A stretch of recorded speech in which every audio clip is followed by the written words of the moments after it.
On this week's episode of Comics Controllers, we talk about San Diego Comic-Con, the Nerd Prom, and all the great news that came out of it. Things from comics, video games, to TV shows, and movies. That and much, much more on this, episode 26, San Diego Hypercon.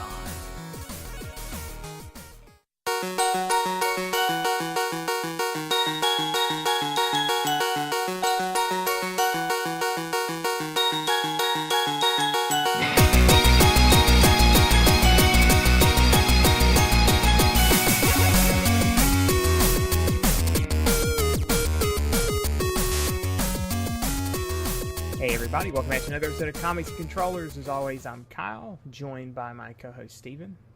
How's it going, Kyle? It's going pretty good, Steven. So this past weekend was a pretty big event for the comic book industry, video game industry, really music, movie, and television industry at this point too. It was the San Diego Comic-Con. Yeah, it was a hype event for movies, television, and video games, loosely based around comic books. San Diego Hypercon, because that's basically what it is. Yeah. And so what we wanted to do today is just talk about a bunch of the news that kind of came out of that, about comic books and movies and video games and other things that kind of popped up from that. So we'll have a bunch of stuff we're going to talk about. We're going to focus. It's going to be probably pretty comic heavy, but there's some video game stuff too in here this week. So we also are not going to be able to cover everything that happened at Comic-Con. There's a lot that's still left out. It's a major event and it keeps growing. These are just things that stood out to us. So, but to start it off right before the con even started, there were some announcements about the Amazing Spider-Man franchise. And they announced that they were going to push back some dates on the movies, which, to me, I didn't even know they had dates for the movies at this point, because I didn't even know they had started filming, which they haven't. They haven't, yeah. That's probably why they got pushed back. But they announced that the Sinister Six movie is going to be coming out in 2016. And then they announced Spider-Man 3 was delayed till 2018. Now, this is confusing to me, because I thought Sinister Six movie was Spider-Man 3. Yeah, it's not just you. A lot of people thought that, and that may still have been one of the implications at the time. But from my reading, I was under the impression that it was actually Spider-Man 4 that they were up in the air about, of whether it would actually be a Spider-Man film or whether they were going to have it be the Venom film. Because at the time, when Spider-Man 2 was getting ready to release, Andrew Garfield had still not signed his contract to go past Spider-Man 3. And so a lot of people were speculating that Spider-Man 4 was going to end up becoming the Venom film. However, as far as I know, the Sinister Six movie was always going to be its own project. But is this movie going to be a movie about just the villains, or is there going to be Spider-Man in it, or what? I mean, that's a great question, and we really don't know much about it at all. Sony trying to hang on to the only Marvel property they still have left by making as many movies as possible while there's still some hype around it. I just want to address this real quick, and I think I've discussed this with multiple people, but I don't think we've discussed it on the show. No matter what you think, and I mean you as in the general audience, of course, of the Spider-Man franchise and how the movies are doing or whatever, they are still making tons of money off these things. And they, I saw a lot of people tweet, oh, well, Spider-Man 2 didn't do as well as they projected, and they had all these problems with it, and with getting all the actors back and all. Why doesn't Sony just give it back to Marvel? Why would they? Yeah. They're not going to just let...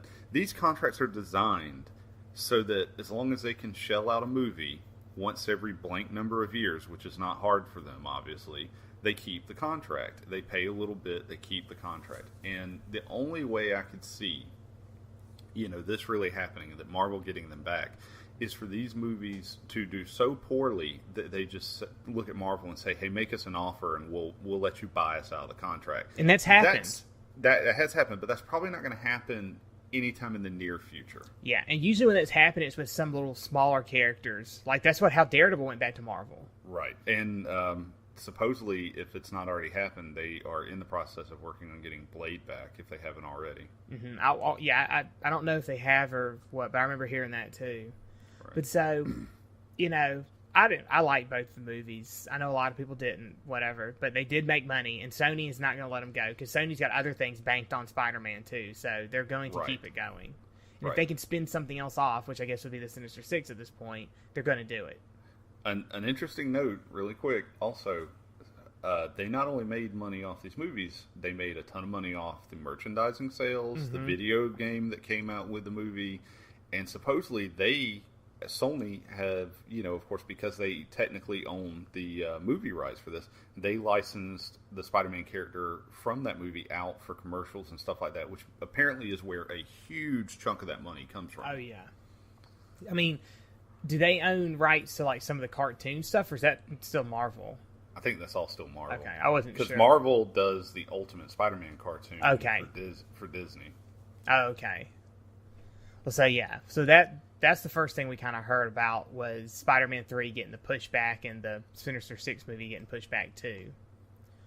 So what's the next thing we got down the line, Stephen? Well, there are going to be a lot of changes over the next few months in a lot of your mainstay Marvel characters. We had recently heard about Sam Wilson becoming the new Captain America. Thor has a female counterpart now. Thorina. A female Thor. I heard somebody have a interesting suggestion of who that is. Okay. Was it the one I told you? I don't know. What'd you tell me? I told you Angela. No. Because she shows up in a picture with that female Thor. Okay. All right. Well, somebody who else said maybe it's Lady Sif. Maybe. I mean, that's definitely another possible. Asgardian with him. So yeah. But, and I would be behind that. Yeah. But so yeah, we've talked about these changes, Wolverine dying and stuff like that.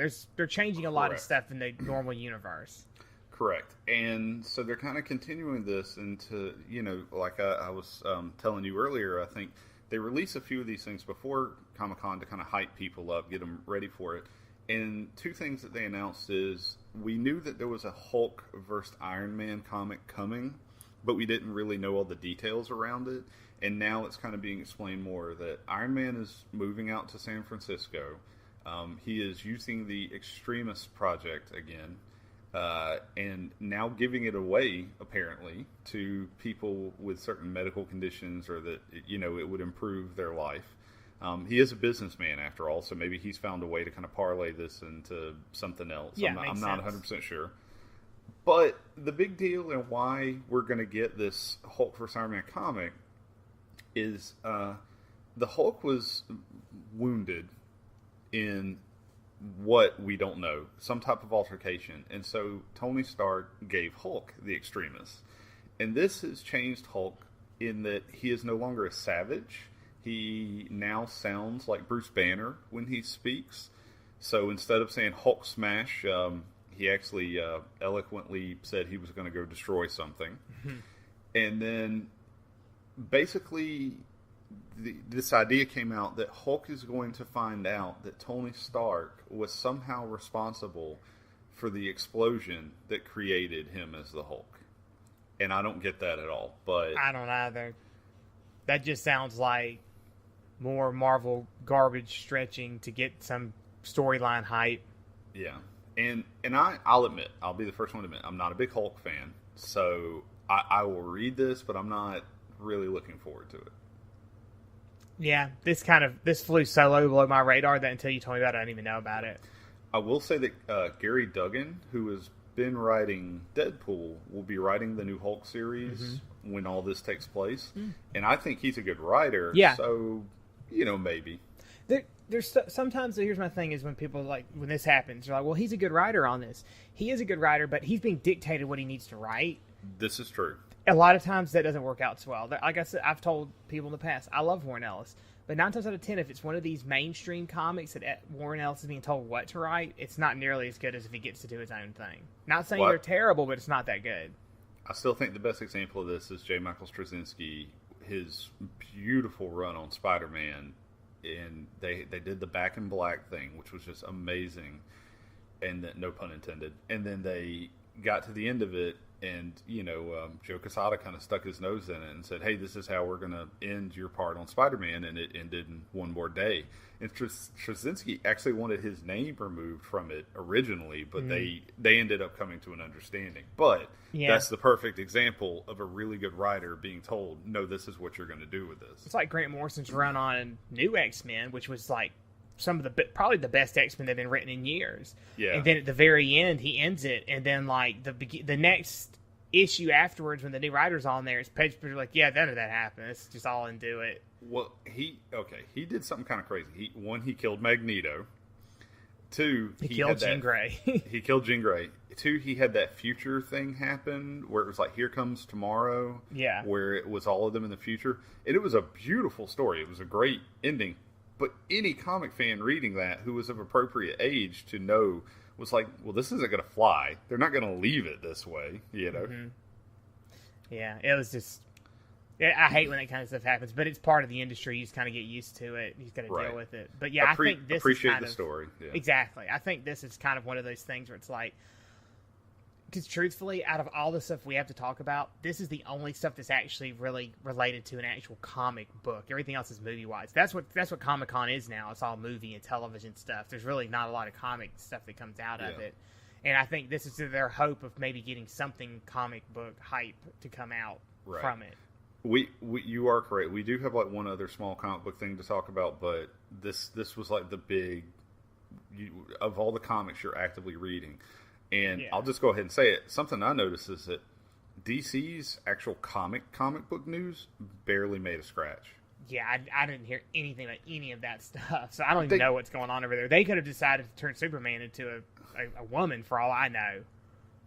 Everything I saw was creative team changes. It was like, okay, well, this writer's going to be going to this book, and this artist is going to be going to this book. But there was nothing. News. That's not something you go to a convention and have a panel about. You know what that is? That is a press release that you send out as a piece of paper or post on your website as like a blog. That is not a convention. Sure. But so before the con, there was one other thing that kind of came out, and nothing actually came from it after they announced it, but they've been talking about different actors to play Doctor Strange in a Doctor Strange movie. Like, I've heard Jake Gyllenhaal. I've heard... Cumberbatch. Yeah, Benedict Cumberbatch with his weird face. I think he's just, like, everybody assumes he's going to do everything now that they need. Yeah, they want him, but... They want him to do it for whatever reason. I don't understand, but they all want him to do it. But right before the convention came out, supposedly Joaquin Phoenix is under discussion to be Doctor Strange. I wouldn't have a problem with that. I like him. He's a good actor. He was really great in that movie, Her. Well, here 2 issues with this. One, apparently he's a pain to work with. Well, that's probably very true. I've heard that too. Yeah, and I that's not something I heard like one person say. This is something that multiple people have said that are in the industry. However, I agree with some of the people who think Marvel was trying to go ahead and get him to sign so that they could reveal that at Comic-Con and have something else to kind of put in their quiver as far as stuff to release. Mm-hmm. It just probably didn't work out where they could actually fully get him to agree to it before the actual event. So, yeah, I think that's why this piece of information got hyped so much, is what I'm trying to say. I agree. I think it was like, oh my God, it's going to be official. We're going to get an official actor on this movie, and it's going to go through. And then suddenly it's like, nope, nothing official. This is just big rumor. Yeah. Now, me personally, like I said, I think he'd be good. I would actually rather like the rumor of Jake Gyllenhaal be true. I think. See, I would be behind that. I like Gyllenhaal as an actor. Yeah. The other thing that people were kind of rumoring about this is Cumberbatch was invited, for a couple of smaller things. Like, he was the voice of Smog. There were a couple other things I think he was tied to, but people were like, there's no way they got Cumberbatch to come here just for these small panels. And apparently they did, but everyone thought, oh, Marvel's just not announcing it, but he's going to be on the Marvel panel. And he's going to be their big reveal as Doctor Strange or something else. But it didn't happen. Their big reveal was Josh Brolin as Thanos. They actually had him there doing some of the lines or whatever. Oh, okay. Nice. Yeah. Well, that's cool. He was wearing a toy Infinity Gauntlet, which I thought was hilarious. Oh, yeah. Hasbro had a... God, I want it so bad. They have like an Infinity Gauntlet toy that you can get that looks legit, man. And it's the one where you can actually pull the gems out? Yeah. Awesome. I mean, if I was a kid, that'd be sweet. Those kids nowadays probably don't even know what the Infinity Gauntlet and gems are, but right. When I was a kid, that'd have been the coolest thing ever. If I was a kid, or next week, that would be sweet. Yeah, if I was a kid or sitting here lonely with a lot of money, I would totally go buy one. Where's it at now? Where's the closest Toys R Us? So yeah, that was all the kind of pre-con stuff that kind of came out, little tidbits they dropped before. Right. Then the rest of this stuff all came out during the con, and one of the things I posted the video to the trailer on Facebook because it killed me when I saw this. Yeah. But Mike Tyson Mysteries is going to be a new cartoon on Adult Swim, and it's like Venture Brothers and like Scooby-Doo and Johnny Quest all in one, but with like Mike Tyson playing himself and his pigeons. Well, he has a pigeon, a drunk pigeon played by Norm Macdonald, and then he has a ghost. Yeah. Who is one of the dean from Community, whose name I can't remember, does the voice from it, and then he has who's great. Some Chinese girl who lives with him too, who like was left on his doorstep as a baby and he raised her. It's so ridiculous. So weird. It looks, and what's even better is that like Mike Tyson's voice acting is not all that great, which makes it even funnier to me because like his voice acting is bad. Yes. Well, it fits. It fits so well in this. It's one of these things like this is one of those shows like I used to see. So Adult Swim and Cartoon Network are based out of Atlanta, so they're at Dragon Con every year. I don't think they've really been doing anything the last several years, but they used to have a huge panel, and they would show last stuff. Last year they didn't, but the year before that they had a really great Ask Us Anything kind of panel. Yeah. It went well. And so they'll announce stuff. They're like, I remember when they announced Squidbillies and Boondocks before they announced it anywhere else. Like, it wasn't even on the internet at this point. Like, I remember seeing the first episode of Squidbillies at Dragon Con in like 2001 or like 2001, 2002. It was early. But I remember seeing it, and it didn't come out for another 2 years. But then thinking, this is really ridiculous. It can't be that good. But then when it comes out, you actually get to see it as a long string of shows. You're like, this is really great. There's a mind behind this. Same thing with Venture Brothers. I remember seeing the first episode of Venture Brothers at a Dragon Con and being like, whatever. And then watching this show and being like, this is amazing. I think it's going to be another one of those.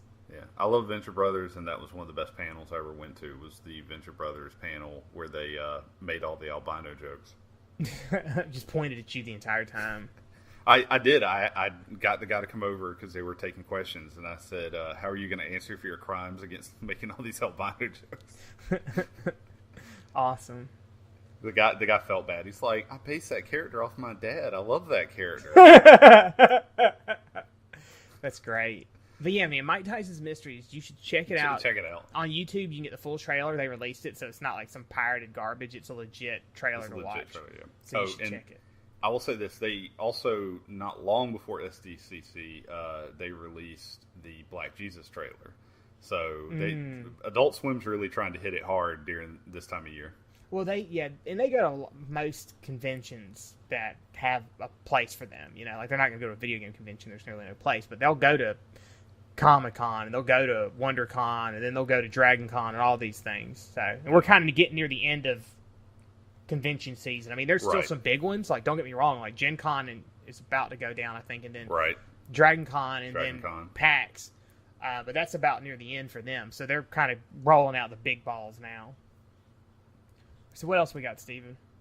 Well, for those of you who are fans of the Marvel's Agents of S.H.I.E.L.D. TV show, there was some information that came out about Season 2, and they showed a wonderful little teaser that featured Patton Oswalt playing his character. Agent Kenning, yeah. And I'm guessing that these are all brothers, and there's like 5 of them, and they're all annoying. I think they're clones. They might be clones. That was my other guess. I think they're all clones. But, yeah, I was just remembering. Or like model decoys. Right. That's my other thing. I was like, are they LMDs? But so they had a really funny little video of him coming out and talking, and then one of his brothers coming out and finishing the thing. And I love the focus on the badges. That was hilarious. But the big tease that they mentioned was Mockingbird being in Season 2. Yes. For those of you who don't know, Mockingbird is a character. She's been a long-standing character with the Avengers.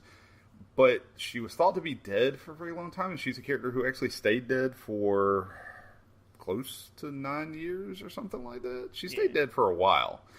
And she at one point was married to Hawkeye, and so that could be interesting. I don't know if they'll actually be able to do much with that, being that this will be in the TV series, but might be some nice little references or something like that. Mm-hmm. So I think that's pretty cool because they're hinting at that. they're giving some information about the second season, which I'm not gonna lie, that when that Agents of S.H.I.E.L.D. first came on, I watched the first 2 episodes and like, I can't, this is terrible. I came back after watching the Winter Soldier movie, Captain America Winter Soldier, and I watched the rest of it, and I was like, okay, I had to give it time. The show had to find itself, the actors had to find the characters, but it got really good, and at the end, I was just like, wow, this is really great, I can't wait till next season. And it's cool to see that, like, they are setting... There's a story going on with them that links into the rest of the universe, and the rest of the universe links into it. And it's cool to see that you have this TV series that's coming on, every week or so for half a year, and then you get the movies and stuff that link into them too when they drop out. So it's like you get the continuing of a universe rather than just like, oh yeah, every 3 years I get a movie or whatever. Yeah. I agree that it got so much better in the end. Yes. Really at the point when the Winter Soldier stuff started happening is when it got really good. About 2 episodes before the actual movie dropped was when I got really back into it. And I was like, oh, this is picking up steam again. Yeah, really when they started tying it into the movies is when it got really good. Like when Lady Sif and stuff showed up. It was great. Right. And there's a lot of potential for the season because we now have Coulson, who is the acting director of what's left of S.H.I.E.L.D., and he's going to be trying to rebuild it. And we're going to get a lot more guest stars and appearances and stuff like that. I don't know how big, or if it's just going to be more stuff like Mockingbird was going to be kind of references. But I would love to see another episode with Lady Sif, or maybe even we could have Falcon come in, from Captain America. Yeah. There's a lot of potential there. I agree, and I think it's cool that they got a panel. They were talking about all of it there at the show. It shows that like Marvel's not just tying it all into one. Well, we need to put these guys in their own panel because they're trying to spin off into a whole nother genre of TV, or in Netflix too, which I don't think there's a lot of news about the Netflix shows that came out of here. No. I don't think there's really anything, actually. They're filming the Daredevil one, if not right now, very soon. I know that because they got all the permits and stuff. And they did announce that... Oh, I can't remember her name, but the girl who plays Jessica from True Blood, the redheaded vampire. She's going to be in the Daredevil series. She's in the Daredevil series. She's playing one of the longest running females that's not dead in his comic. Yes. Whose name I can't remember now. And she's a really good actor, and I would actually love to see her do more, so that's going to be cool. Yeah, I think that's cool, too. To kind of continue along with the TV stuff real quick, though, we had an Arrow Season 3 teaser. That was good. Yeah, and I haven't seen Season 2 yet. I'm going to start soon, but we'll have to talk about Season 2 at some point. And apparently the people who saw the Arrow Season 3 teaser were really excited, especially if you kind of got the hint at the end of it, which apparently is leading to Ra's al Ghul. Yes. There's an extended trailer they released later that actually has a big hint that Ra's al Ghul is going to be in this season. Now, whether or not he's going to be a prominent character or he's going to, just be somebody that shows up, once or twice, I don't know, but it's hinted that he's going to be in here. And this is something I know you care about a little bit more than me, but they also released a trailer for all the new characters that were cast in Game of Thrones Season 5. Yes. And as someone who's read all the books, and I've read, even the short stories that are set in earlier time frame, and I'm pretty big into it, the show is quickly deviating from the books. And it's obvious when they showed the cast, these new cast members for the next season, it's obvious how much they're deviating, not by who they showed, but they did not show. They did not show several characters that by leaving them out, they're excluding entire storylines. Yeah. So they didn't show Quentin Martell, and this is for people who've read the books. If you've never read the books, you're not going to get this, but they didn't show Quentin Martell. So that's a whole storyline that's set around Daenerys it's not going to happen. They didn't show the new Aegon, which that's a whole storyline that's not going to happen. And they didn't show, I think, Ariana Martell either, which that's another storyline that they're just going to drop. So that's kind of not happy for me, but I understand why they're doing it. Now, is it possible that they're not showing these people because they want to keep it secret? I don't know. I'm just curious. When else will they show it, though? It seems like a great time. Season 4 just ended. There's a lot of hype behind it, and you're at Comic-Con. You're going to announce. You have a huge panel with, most of the stars are there. Yeah, sure. You might as well announce it. And they had some really good actors, I can't remember the guy's name, and I'm going to hit myself with this later, but the guy who played Dr. Bashir in Deep Space Nine will be playing one of the characters. Mm-hmm. Jonathan Price, who has been in, so much stuff from Pirates of the Caribbean. He was the Bond villain in Tomorrow Never Dies, but he's going to be playing, he's a great actor, and then she's playing one of the people with the last name Sand, but she has short black hair. She's been in a couple of different things I've seen. She's a really good actress. I mean, they're getting good people. That's right. Not a question. It's just, to me, it's like the characters are leaving out. And I understand, like I said, there are a lot going on in those books. If you want to keep these series to 10-episode seasons and not make it where it's going to be 100 seasons long, you got to cut some stuff out. But as a reader of the books, it gives me a hint of what is not significant in the books. Because those storylines are still going in the books. But if you're not putting them in the TV show, they're not important then. To kind of round out the TV news, Sam Raimi and Bruce Campbell actually announced that they're working on a live-action Evil Dead TV series. And I actually just read, not too long ago, that Bruce Campbell will be in a starring role. And most people think this starring role will be Ash, but that's not 100% confirmed yet. Could be but Evil I'm excited Ash. About that. What did you say? Could it be Evil Ash? Could be Evil Ash. It could be. I love that movie. Yeah. That's pretty cool. I mean, I've seen Evil Dead and Army of Darkness and stuff like that. I'm not like one of these crazy fans about it. That's neat. I'll probably never watch it, though. Unless it turns out it's amazing. Did you see the remake? No, I actually never did. I enjoyed the remake. For it being its own movie. I don't compare it to the others, but anyway. Speaking of movies and kind of hitting off the movie news, Marvel has some serious cojones because they took the time a week before Guardians of the Galaxy is going to come out. They announced Guardians of the Galaxy 2. They announced that James Gunn will return to write and direct Guardians of the Galaxy 2. And I know at least 2 of the stars have already signed on for it. One of them, because I'm a big wrestling fan, I know that Dave Bautista has already agreed to reprise his role as Drax the Destroyer.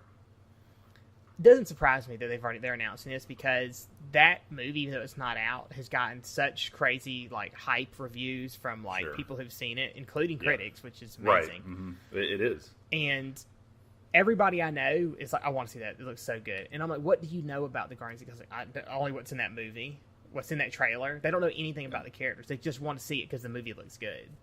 I think Marvel has a really big opportunity with that movie to pick up a lot of fans to something that they don't have a lot of in the comic book wise. Right. Because, I mean, I know Guardians of the Galaxy, it's not like no one reads it.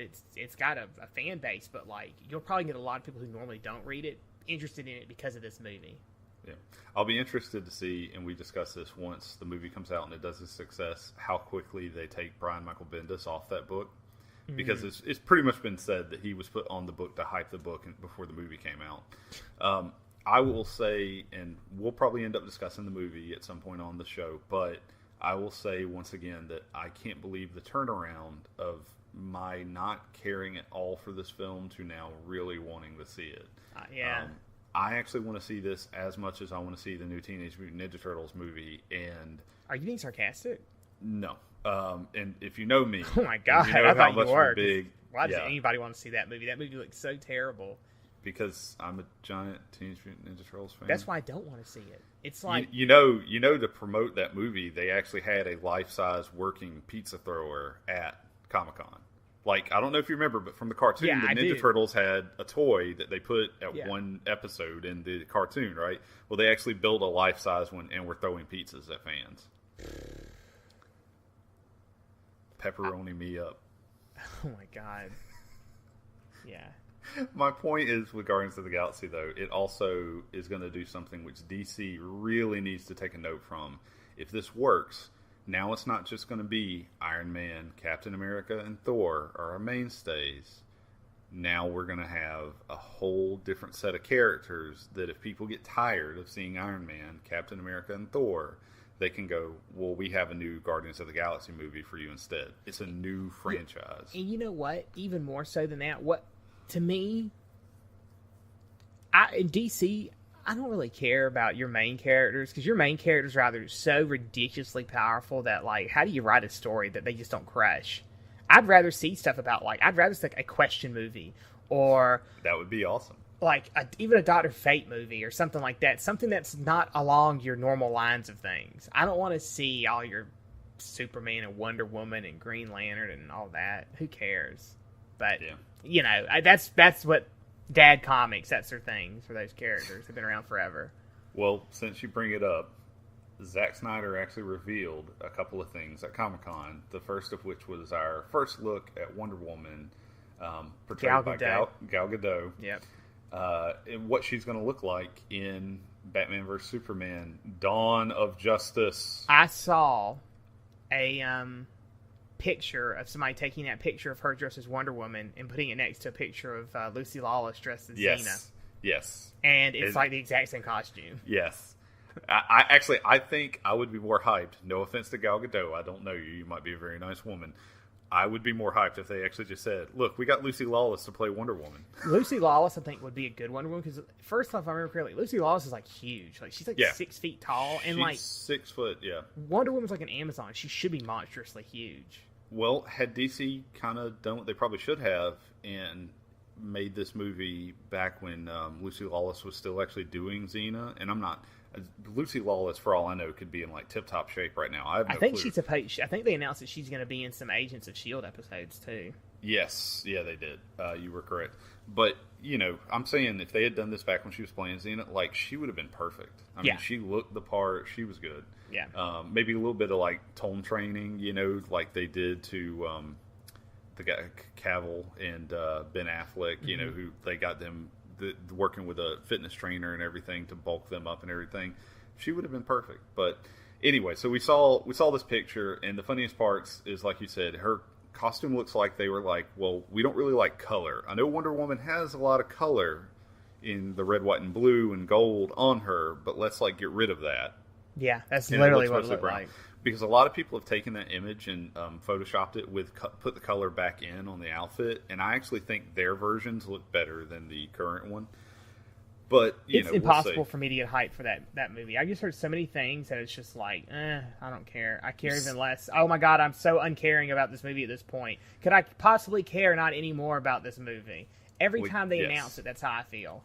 Yes. It's like, they're still making this movie? Don't they know I don't care? Stop sending me info about this movie. It revolves around you, Kyle. It revolves around you. Well, my world revolves around me, most definitely. But there are people who are hyped for it, and part of the reason we know that is because they showed off teaser footage of the movie. And if you haven't seen the clip, I will go ahead and tell you you're not missing much. But it leaked to the internet. It had already been taken down by the point that I tried to get to it. It had been posted up in so many places. On my second try, I actually found a clip. Well, this is how little effort I cared. I clicked one time, and I was like, oh, it's down. Okay, never mind. I just kept going. I didn't try to find it. I was like, oh well, it's just not up. Even though I knew I probably could have found it if I really wanted to. See, this is how you express your not caring. The way I express my not caring is that they did actually release some footage of Avengers: Age of Ultron. And I didn't try to find it because I am so hyped for that movie. I don't want to see it. I don't want to see any more trailers. I mean, we haven't seen a trailer yet. I don't want to see anything about it. I know I'm going to like it. I want to be completely surprised. I'm kind of like that with that movie too, because it's like there's so much that and the new Star Wars movies they're filming. I'm like, I don't want to know anything about these movies. That was my problem previously. Is I got so much info that when it finally came out, I was just let down. So don't tell me anything, and maybe I won't be let down. Right. Well. Go ahead. I was going to say, we are comics and controllers, so it wouldn't be a show if we didn't at least mention something with video games. And there's some video game news that comes out of Comic-Con. So one of the things that they announced was Way Forward's the name of the company. They're doing an Adventure Time game called Secret of the Nameless Kingdom. Yep.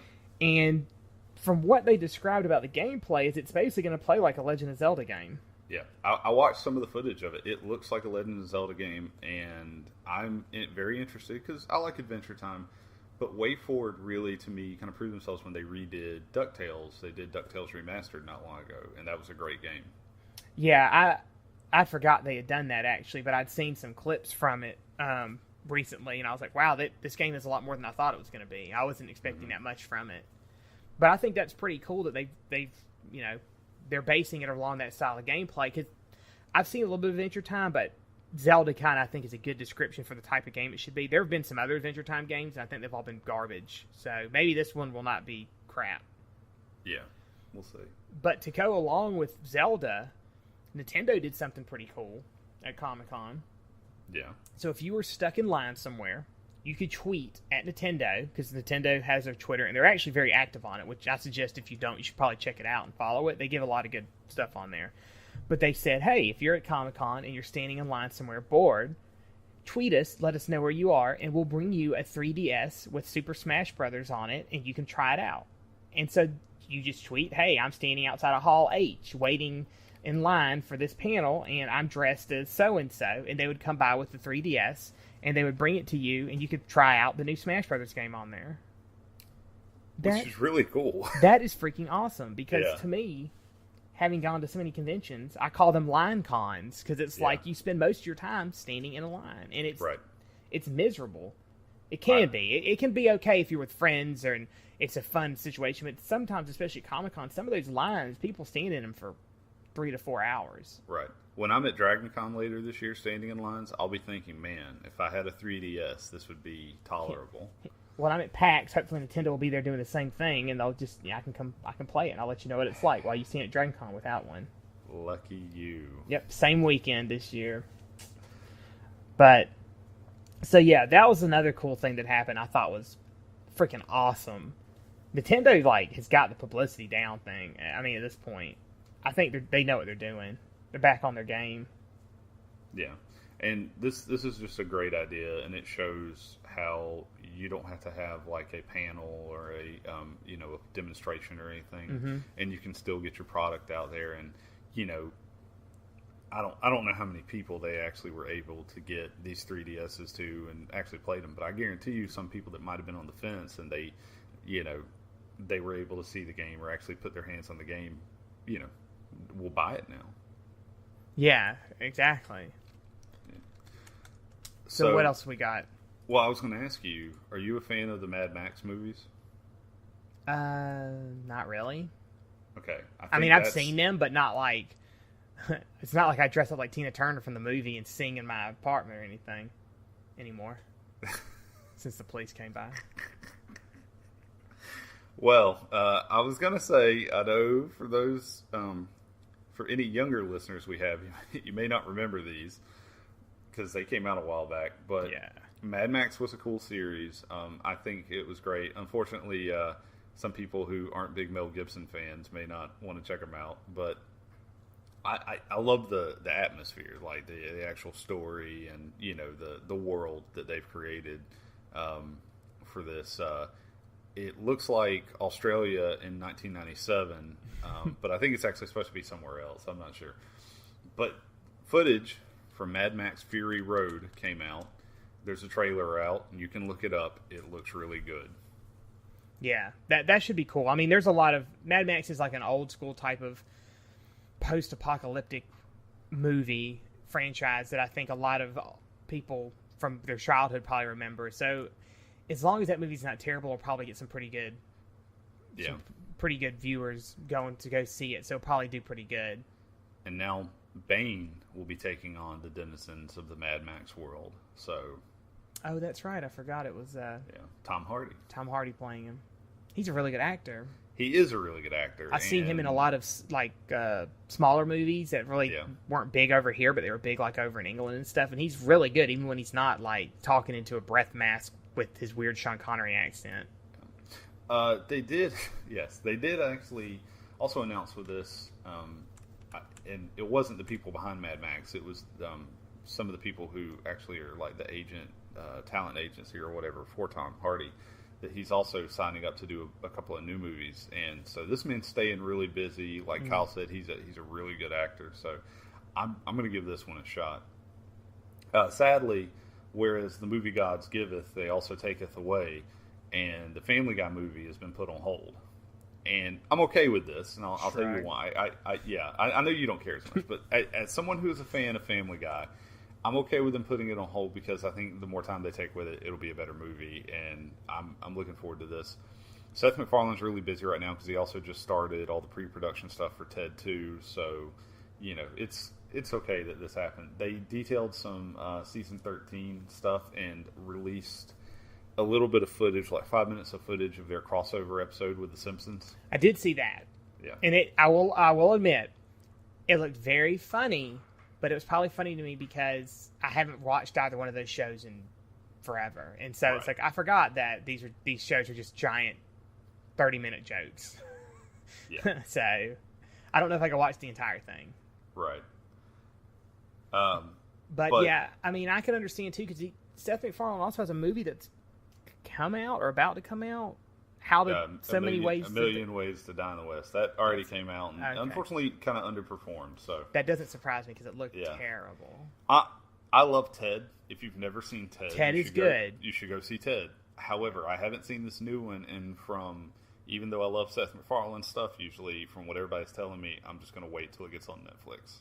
Yeah, like I wouldn't have spent money to see Ted in the theater either, but I saw it at home and it was worth it. So we went on a whim. We really were just trying to get out of the apartment or something that day, and we were like, we'll go see something. And Ted was out, and we weren't expecting much from it, and it was just great. It was very entertaining.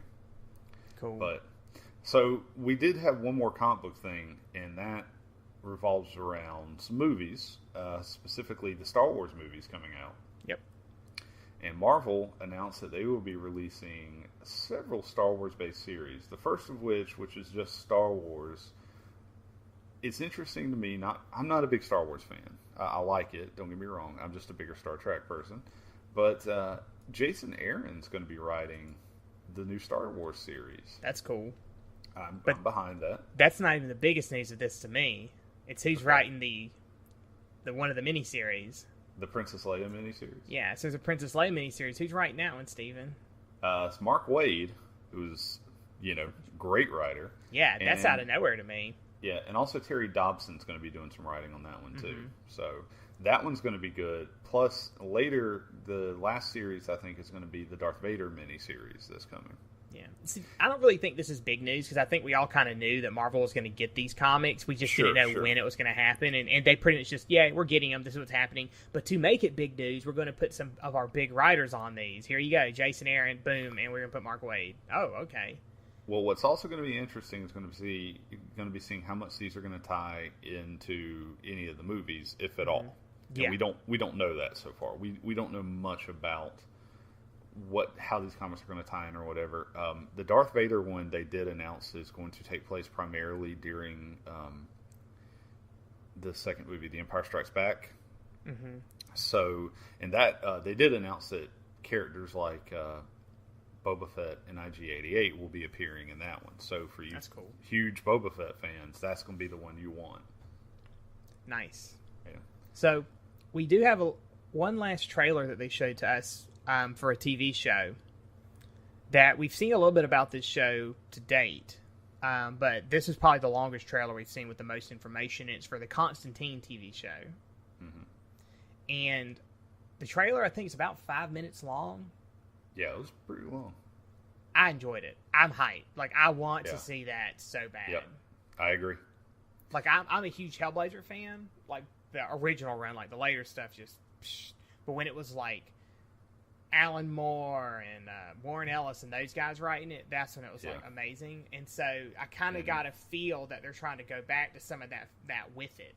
Right. And it's got that similar feel to it. So I'm really excited for it. I'm surprised it's on NBC, though. I thought it was somewhere else. I didn't know it was going to be there. Yeah. This kind of ties into the Justice League Dark thing as well. Guillermo del Toro will be doing Justice League Dark, a Justice League Dark project. And the big rumor is that this is going to be a TV show. I'm not 100% sure about that. I couldn't find a lot of information on it. Well, DC's really ramping up their TV show stuff because, they've got The Flash. They've got Green Arrow, which is in its third season. The Flash is beginning its first season.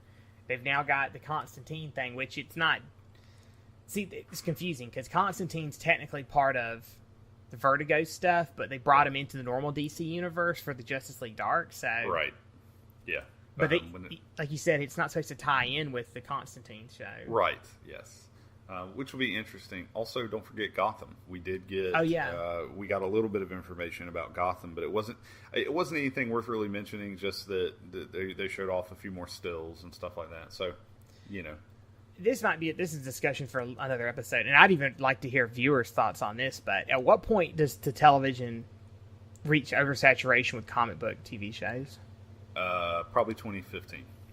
Because it's getting there. I mean, Yeah. and I already feel that the summer movies especially, are oversaturated with comic book movies. Like, if there's not a comic book movie coming out, then it's like people aren't even caring. Yeah. But I agree. Speaking of movies coming out and big summer blockbusters, they did announce a King Kong prequel. I did not see the last King Kong movie with Jack Black. Did you? No, I did not care. Yeah.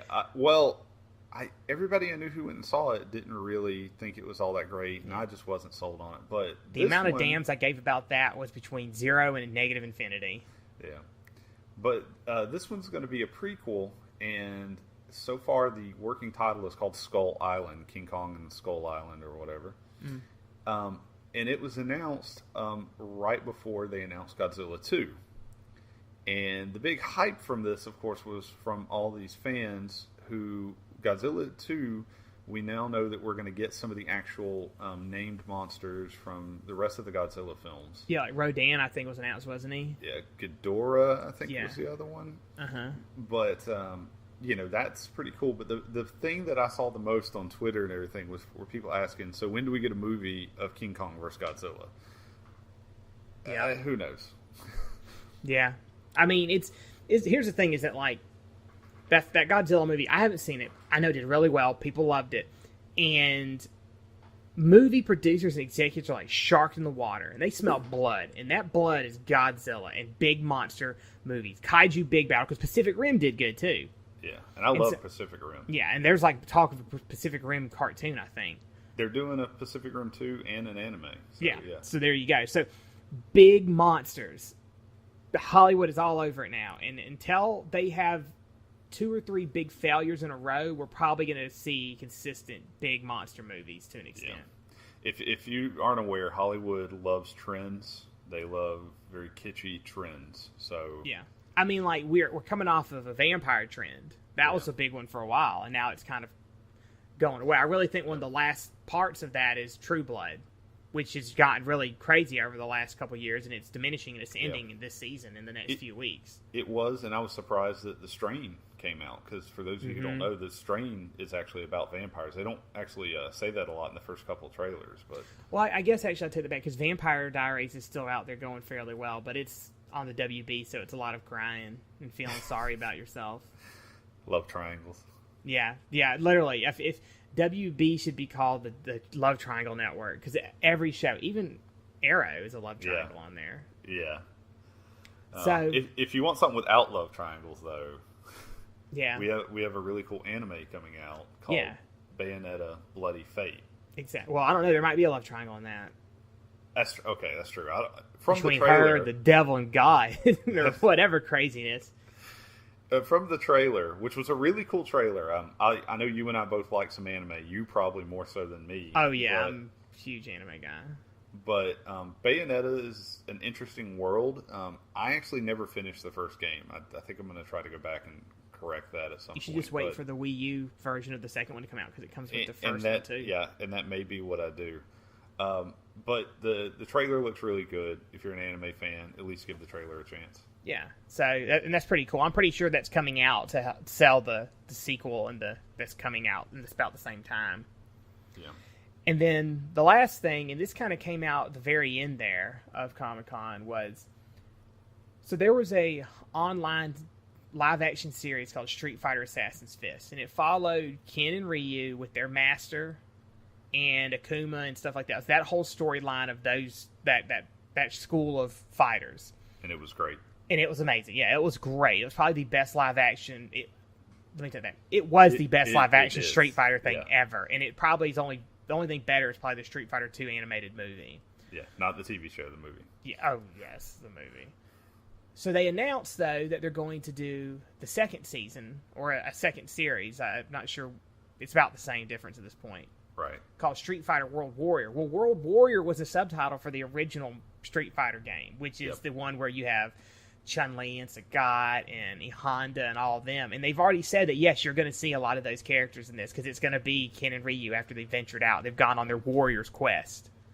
My opinion is that Guile is probably going to be one of the main characters we follow around a lot. Guile and Chun-Li. Cool. Yeah. I think you'll see them a lot. Yeah. And I agree. It is pretty sweet. Because I was like, I just finished the Assassin's Fist not too long ago, and so I was like, oh man, I hope they do a second season. Boom, they are. Yeah. It's like, yes. It's not going to be for a while, though. It's it's a ways away. It's like 2015, 2016. Yeah, I'm hoping, soon. And I think one of the last things we were going to talk about was, I know a show that you and Stinson turned me on to had their season 2 reveal, which was Rick and Morty. Yes, Rick and Morty got its second season reveal. Yeah. For those of you who don't know, Mark Harmon is behind that show. He also did Community, or does Community, since they got picked up on Hulu or whatever. Mm-hmm. Or Yahoo, sorry.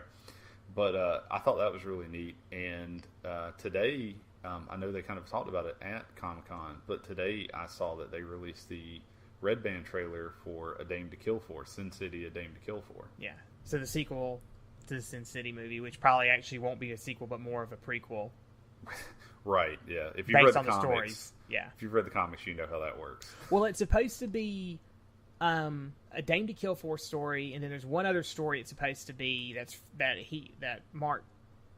Frank Miller wrote, and I can't remember the name of it. It's something about a blue dress. That's all I remember. Yeah. But then there's another story that's brand new. It's not in a comic. It's only going to be in the movie, and it's the Nancy Callahan story that takes place after the stuff with her and Hardigan in the original movie. Right, which is neat. Yeah, I think it's cool. And it looked good, so I'm hyped for it. I don't think there's a date on it yet. If there is, it's not for a while at least. Sin City, A Dame to Kill For? Yeah. Isn't it in August? Is it? I thought it was further away than that. I thought it was, like, at best the end of this year. I thought I remembered reading it was in August, but I could be wrong. Yeah. You're hearing me typing now, because now I want to know. Yeah. So, but was there anything else you could think of? The last thing I was just going to kind of mention is that there was a lot of Roundup news that we're not really going to cover. Then also, they do something I think is really cool for Comic-Con. It's called Comic-Con with no badge. There's a lot of stuff that they do outside of the centers. Like Adult Swim had a big booth that you could come and run this creepy ass maze that they set up where you could go through a lot of their cartoons. And I watched the video of people running through it, and that's the stuff nightmares are made of. A lot of what's on Adult Swim is what the stuff of what nightmares are made of. So, but they outside they had the Ninja Turtles Pizza Thrower. They also had a couple of really cool booths for cosplay and big cosplay things going on. And I think American Ninja Warrior had something you could do out there. Mm-hmm. They had a big Godzilla statue that people could go get their pictures taken with. It's just if you want to enjoy the hype behind Comic-Con, but you don't want to actually pay to go to Comic-Con, they did kind of something for the fans. So, and you are correct, Stephen. It's August 22nd. It comes out. So okay, all right. So I didn't know, which is crazy because doesn't Guardians of the Galaxy is August 1st. Teenage Mutant Ninja Turtles is August 8th, and then that's August 22nd. You know what? We're going to get you over this hatred. No, you're not, because that movie, I'm putting my foot down. I'm never going to watch that movie. It could come back. That was the greatest movie ever written, and it cures cancer and makes you happy. I'm just going to be a hateful, cancer-ridden person because I refuse to watch it. It looks like garbage. I don't support anything Michael Bay does. He's not the directing film it. As Mark Millar is the producing. comics, as far as I'm concerned. Whatever. He's not directing. He's producing. Whatever. That's worse. But that was kind of interesting. I don't think we got any announcements from the Millar World comics at all at Comic-Con. That's true. I didn't think about that. I mean, there's a lot of stuff that might have happened, but it's so below the radar because truthfully, Comic-Con's not about comics anymore. It's about comic movies and other products. Yeah. I mean, and the other thing is too is that anything big they would announce in comics, they've already announced within the last couple of weeks. Killing Wolverine, Thor's got a vagina. Yeah, well, I think that's why. I think Captain America's got revitiligo. You said that. They announced all their stuff to hype up the comic book side to get people hyped up for Comic-Con. Yeah. And then they spent most of Comic-Con talking about their movies. I mean, they actually had an entire section talking about Ant-Man. Well, that needs to be talked about, though. There's a lot of bad press about that movie and stuff. So I understand that. Truth be told, though, whatever they talked about, I don't know, because there wasn't enough hype for anybody to care. Mainly, they were just talking about the actors, because they announced some new actor for Ant-Man, and then they're talking about when they're going to shoot and all that. So, well, cool beans. Yeah. Well, I think that's going to do it then. Yeah, that was a pretty minute size wrap up for Comic-Con, but I think we covered a lot. Yeah, we just threw information at you. Hope some of it stuck. We would like to know what you guys liked, what you're excited about, or anything like that. Was there something we missed? Yeah. You know, if there's something we missed you think we should talk about, you can leave a comment on the YouTube video, or you can send us a message to our email, which is comicsandcontrollers@gmail.com. You can tweet me, which is at ZombieJesus here on Twitter. Where can they tweet you at, Stephen?